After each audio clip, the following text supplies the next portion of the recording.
Hello and welcome to the 29 Minutes of Heaven we call the D1 Baseball College World Series Day 2 preview. I am your host, Michael Patrick Rooney. I want to remind you, if you're at the College World Series this week, make sure you check out the Omaha Experience. First of all, they're set up with an air-conditioned store. It's right across the street from the ballpark.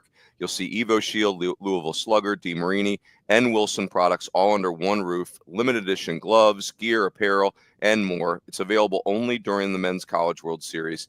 Again, the village you got to get to. The swag over there is amazing. The Omaha Experience is incredible. The gloves, the swag, the whole deal is awesome.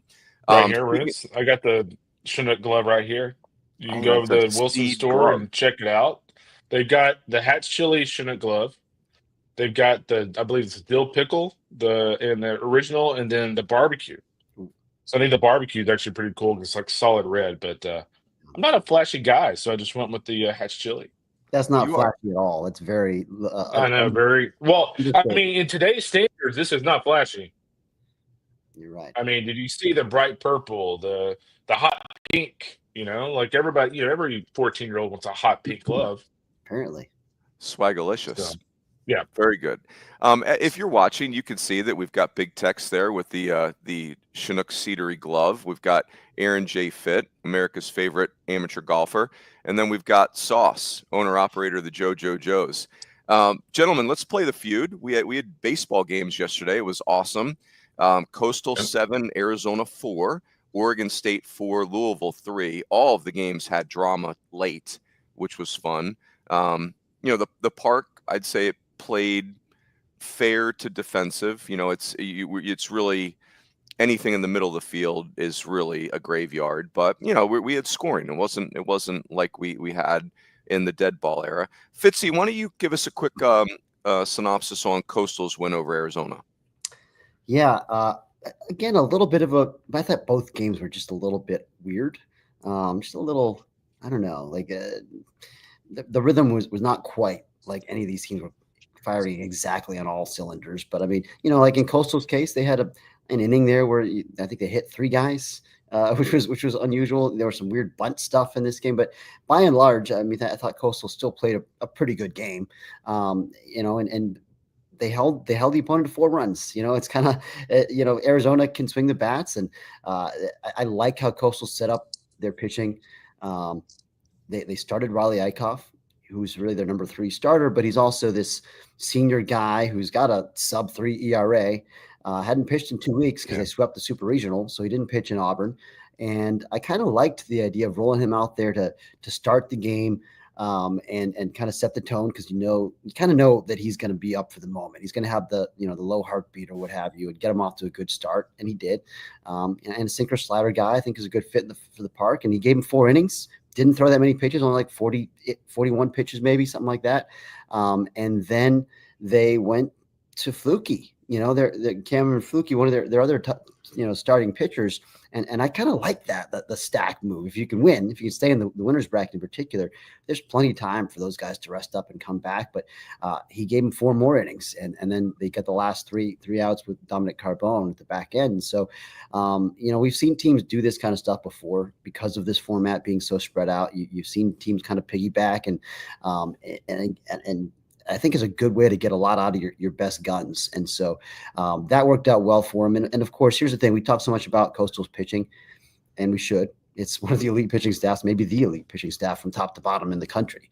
I think at this point, like if you were skeptical because of their competition and you didn't really take their numbers seriously, by now, 24 wins in a row, having gone through Auburn in the regional and all that stuff, I think by now everyone recognizes that this pitching staff from top to bottom is maybe the best in the country. It's really, really, really good. But the lineup, I think we need to acknowledge, it's again, not as flashy, not as much power as some Coastal teams, but it is still very good, and it is a lot of quality at bats from top to bottom. And the bottom half of the order came up big. Had a lot of good at bats yesterday, led by Will Sykes, the 9-hole, who was kind of he gets my game ball. Had the big 2-run single early in the game to get him on the board, and then 2 outs in the 8th, nobody on base, tie ball game. It was the 9-hole hitter Sykes, this senior little 5'8" rugrat transfer from the Citadel. Will Sykes who got him going with the double with nobody on base in the 8th, and went on to score the go-ahead run, and then they broke it open on a Blake Barthel double. So those guys, those just like kind of rugrats. Schnall calls them a bunch of hungry and humble dogs, and I think that's who they are. I mean, people can roll their eyes on that if they want, but you talk to these kids, that's the impression I get, is just a bunch of dudes out here playing ball, man. They don't seem like they're wrapped up in the moment. They just seem like they just like to play. I love that. By the way, Coastal gets the award for the most original names on their roster. Like there's no Tom Smith on that squad. There's no Steves or like Joes or Johns. It's Blajan Pato and Wells Sykes and even Riley Eichhoff. It's like their most like standard name, and I'm here for it. But I think it's also go ahead, Kendall. Go ahead. No, I was going to say real quick on Arizona. One thing I kind of thought looking at the Wildcats yesterday was, out here everything gets magnified. The margin for error is very small, and I thought there were just a couple of mistakes that Arizona made throughout that game. I think back to the play. I can't even remember who's on the mound at this point, but Coastal had a couple of guys on, and there's a bunt, and he like dives towards the foul line around home plate to try to catch the bunt. And in that situation, the catcher has got to wave him off and say, "Hey, like let it go," because that ball is going to bounce foul. And instead, he made a play on it. And I can't remember what the result of the play was, but I mean, it ended up being kind of a fruitful situation for Coastal Carolina. So there was that. And I also kind of feel like, I was just looking back at the box score.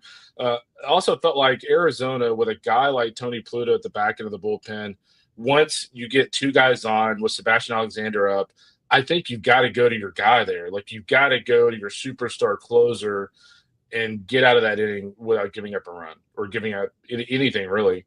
So I just thought there were a couple of mistakes there by Arizona throughout that game, and that ended up, kind of costing them the game, so to speak. I agree with what you said. The margins are tiny out here. Just everybody's so good.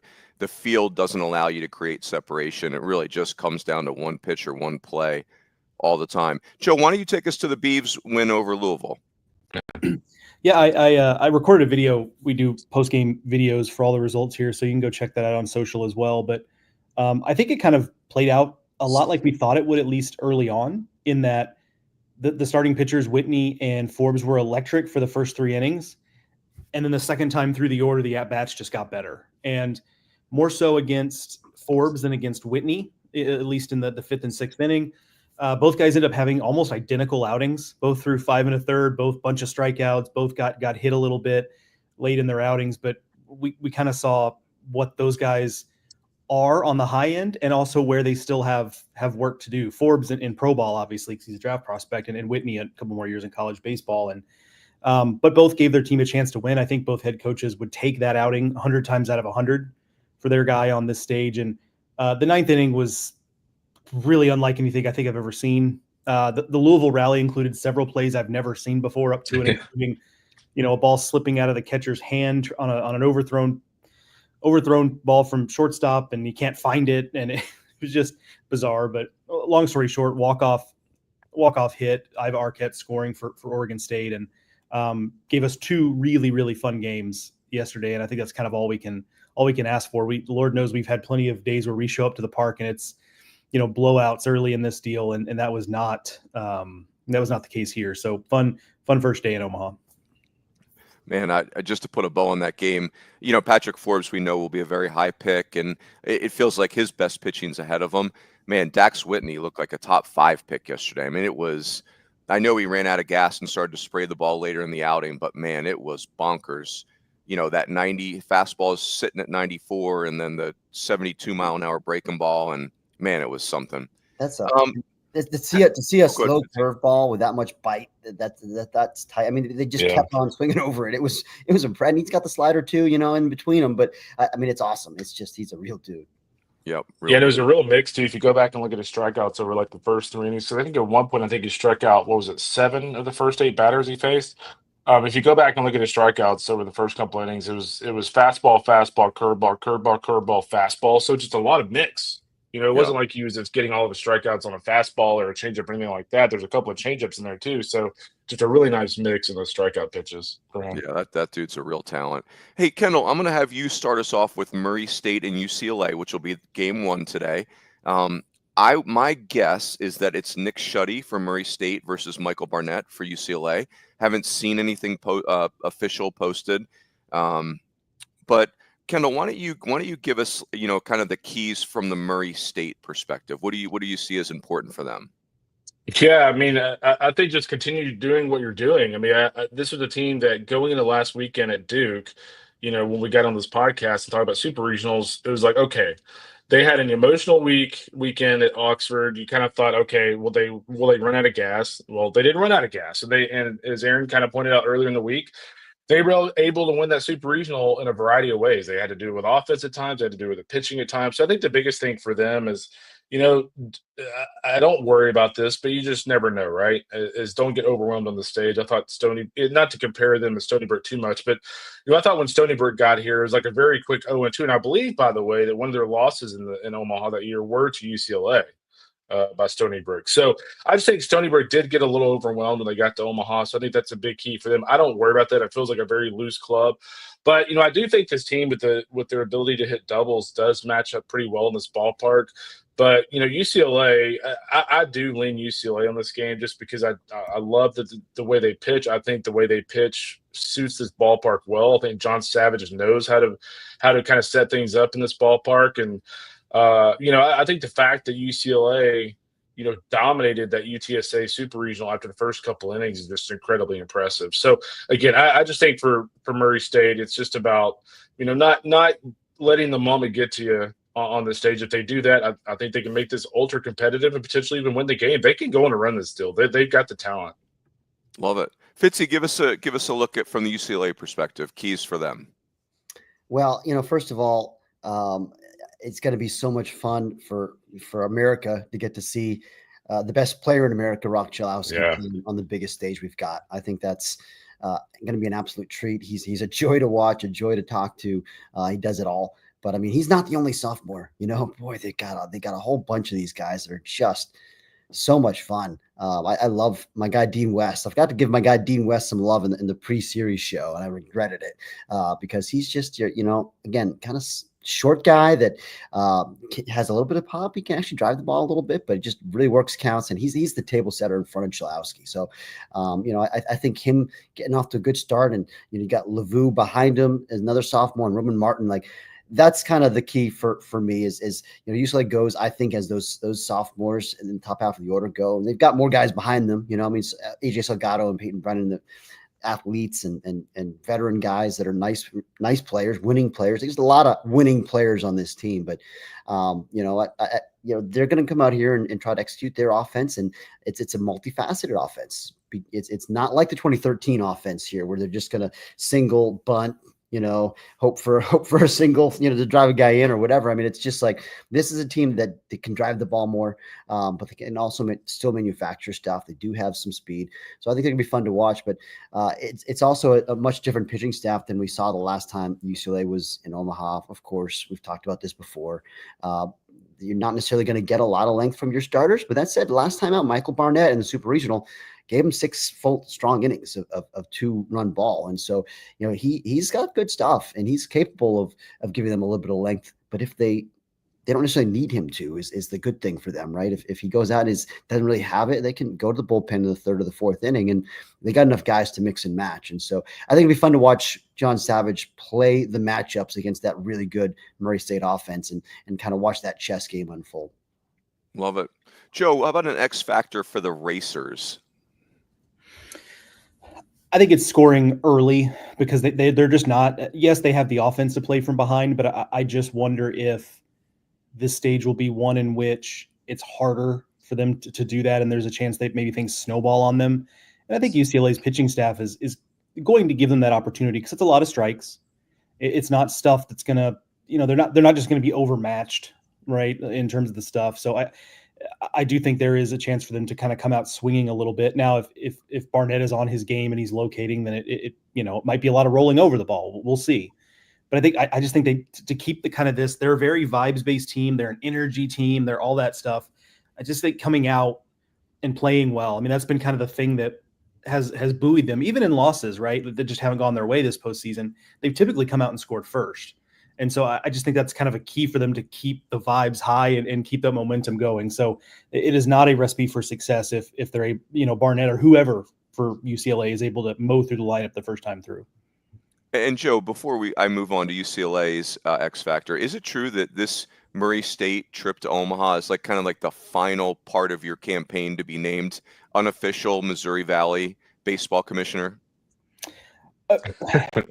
We were working behind the scenes on that, Rune, so I appreciate you just outing all of that.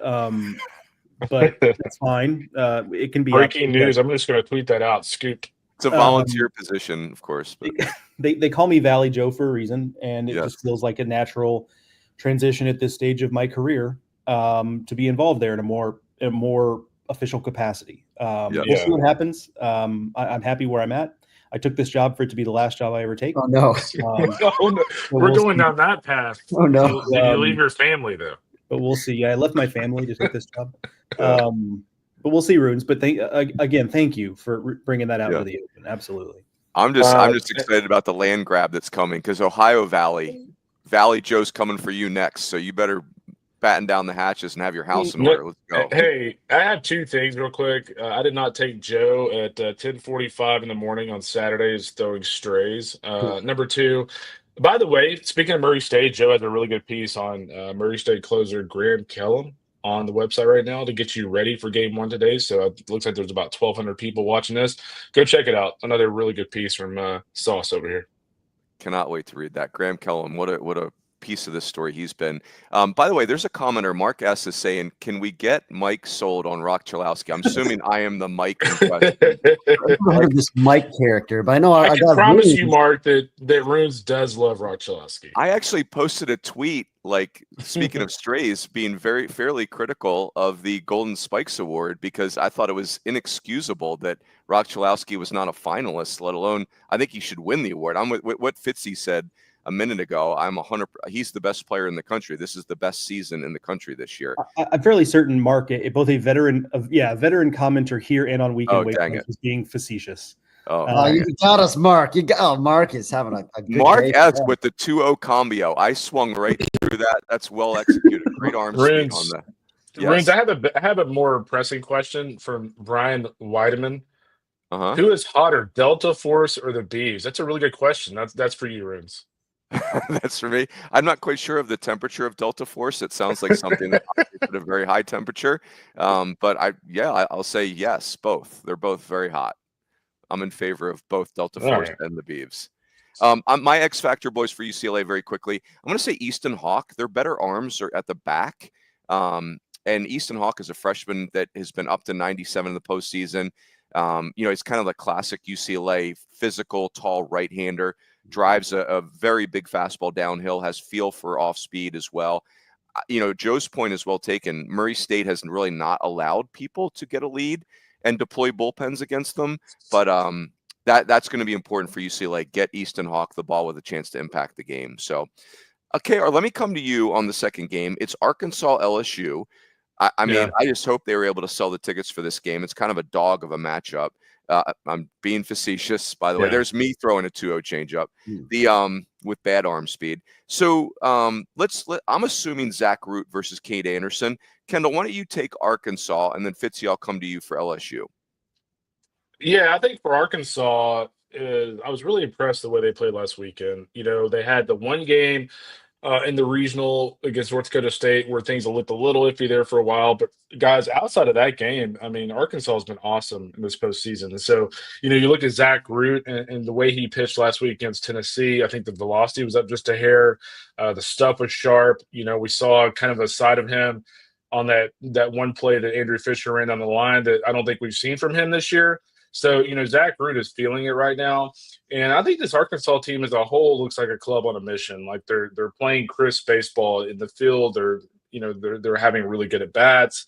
I like the vibe of this team right now. And, we'll see how things look against LSU tonight. Obviously, Cade Anderson is going to be a tough matchup. But, Root, can he continue to land the curveball for strikes? Is he throwing the fastball with kind of that same zip that he had last week and with the same accuracy? Those are the things I'm kind of looking for with Arkansas tonight. Yep. Fitzy, I don't want to steer your comments, but I do want to point this out. I think you've been the high guy on the LSU offense all year. I think a lot of us have been on and off that bandwagon, but they're here, right, with an absolute chance to win a national title. So go ahead. What do you see as the keys for LSU, Fitzy? Thank you, Coach Rooney. I will take yet another victory lap on this topic because, again, LSU, you look up at the end of the day, I think they're like fourth in the SEC in scoring. There's 16 teams in the SEC, a lot of whom can score, and this team is fourth. And also in the postseason, I think they've got 57 runs in their 5 NCAA tournament victories. They scored 28 runs in 2 games against West Virginia. They're good and they're hot. So I don't know why. I mean, I get it. It's baseball. Sometimes teams have ups and downs.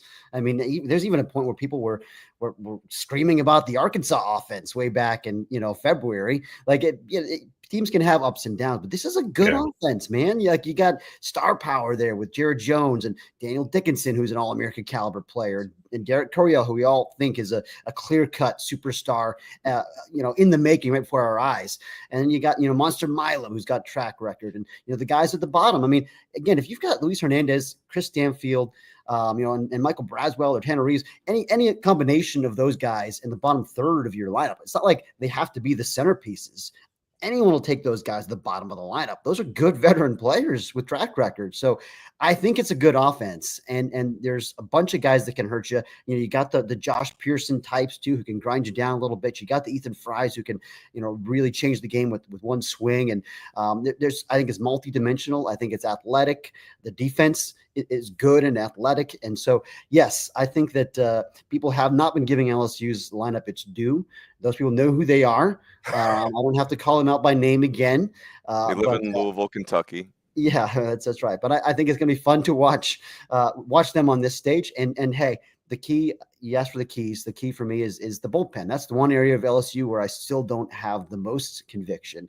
But obviously with Case and Evans, and I feel pretty good about Cooper Williams as kind of the second piece. Those are probably the guys, and I don't expect them to stack their pitchers the way we saw Coastal do, because I just don't think they have quite the depth that Coastal has. And, they don't even have a third guy that they could go to in the next game. So I would not expect Ianson in this game, but would it shock you guys? I mean, if he, I would be surprised. I'd be surprised, but they're going to need some of the guys. It would shock me if they threw Ianson in this game. Yeah, I think I agree, but they're going to need some of the guys in the bullpen. That is the key for them. Because again, you go back to the Skeens versus Louder game, which for me, this is kind of the best matchup we've had in Omaha since that.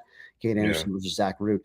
That game, I mean, both those guys matched each other. They threw up zeros, and the game was decided in the bullpen. So that could be the case again, in which case that's advantage Arkansas. But in Cade Anderson, I trust, and that's the guy I'm just not going to bet against. For me, if you got one pitcher that you need to win a big game in Omaha, that's the guy I'm taking. Yep, well said. Joe, before we do picks, I'm going to give what I think are the authentic X factors in this game, and maybe you can give us some secondary X factors. I mean, clearly we know the key to this game tonight, Saturday night in Omaha, Nebraska, are these two fan bases' ability to purchase and consume Jello shots. That's what it comes down to. Correct. I want to just tell everybody, please, one shot per person. Like we don't need to be passing out here before a huge game. But Joe, do you have any baseball X factors besides Jello gelatin? I think I do, Runes, but thank you for that. That is important. I'm glad we led with that.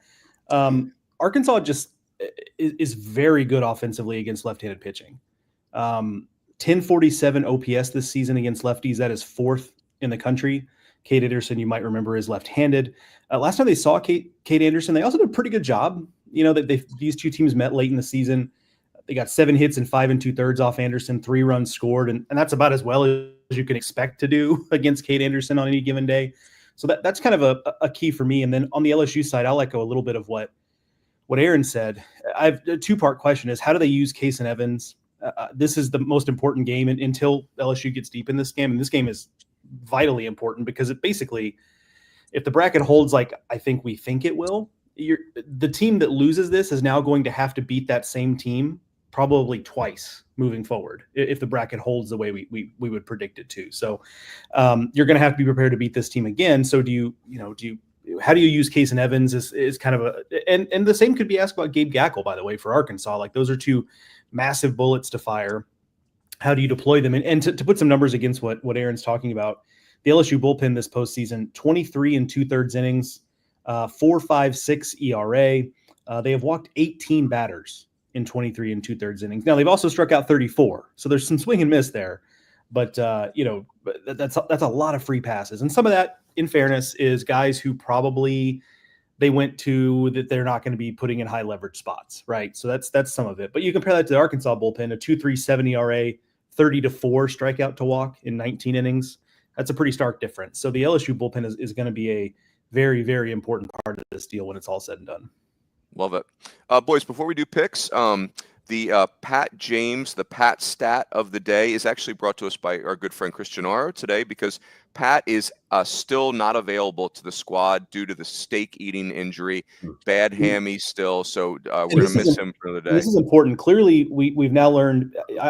I was in the hotel last night for the night game. You guys were covering it, but I was watching the broadcast, and it got brought up that as Dax Whitney has tried to gain some weight. Believe it or not, he's gained 30 pounds since he arrived at Oregon State. I know it doesn't look like it, but he's gained 30 pounds. He eats a steak most nights, and that guy's out there throwing 97 with just nasty stuff all over the place. So we're gonna need Pat to be better. But I also would warn Dax Whitney about gout. It feels like he is headed a bout with gout at some point. Dax Whitney has an issue that we wish we all had. That is the lack of ability to gain weight. Right. Yes. Yep. Yeah. The gout warning brought to you by the Eat More Chicken campaign. Can we mix in not brought to you by Omaha Steaks, by the way. Yes. This podcast brought to us by Lean Proteins. I see you, Joe.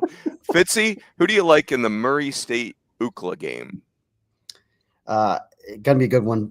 I don't think Murray State's going to show up like Stony Brook did in 2012. It does feel like, to me, it feels like a little bit of a different vibe. Like Stony Brook they burst onto the scene and flew so close to the sun by going to Baton Rouge and taking down LSU, and everyone was talking about them.